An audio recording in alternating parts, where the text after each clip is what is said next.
నలుగురు సీఎంల దగ్గర డిప్యూటీ సీఎంగా చేసినటువంటి ఏకైక వ్యక్తి అజిత్ పవార్. 2010లో ఉప ముఖ్యమంత్రిగా బాధ్యతలు చేపట్టాడు. ఆ టైంలో కాంగ్రెస్ నేత పృథ్వీరాజ్ చౌహాన్ సీఎంగా ఉన్నాడు. ఆ తర్వాత చవాన్ హయాంలో 2012లో మళ్ళీ మంత్రివర్గం పునర్వ్యవస్థీకరణ జరిగినప్పుడు కూడా రెండోసారి కూడా డిప్యూటీ సీఎంగా చేశాడు. 2019లో శరద్ పవార్ని ఎదిరించి డిప్యూటీ సీఎంగా ఆ రోజున ఫడ్నవీస్ ప్రభుత్వంలో చేరాడు. కాకపోతే 10 రోజులకి ఆ ప్రభుత్వం కుప్పకూలిపోవడంతో మళ్ళీ వెళ్ళి శరద్ పవార్ పంచం చేరాడు.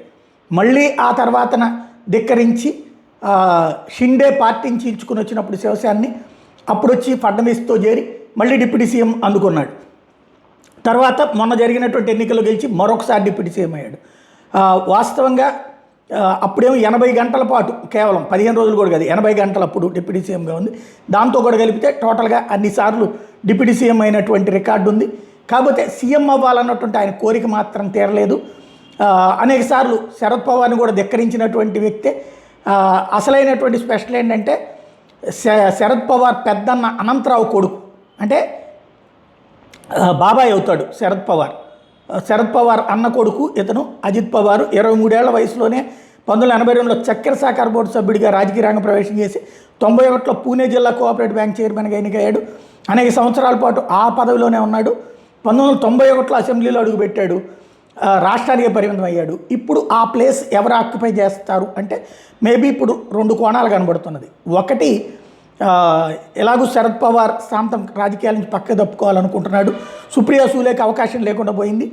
ఇప్పుడు సుప్రియా సూలే సీఎం ఏది రాష్ట్ర రాజకీయాల్లో ఉండాలనుకుంటే ఎన్సీపీ మొత్తాన్ని, శరద్ పవార్ ఎన్సీపీని కూడా విలీనం చేసేసి బీజేపీలోకి ఇక్కడికి, అంటే ఈ శరద్ పవార్ ఎన్సీపీ, అజిత్ పవార్ ఎన్సీపీ ఒకటైపోయి దానికి సుప్రియా సూలే నాయకత్వం వహించి ఆవి డిప్యూటీ సీఎం కావడం.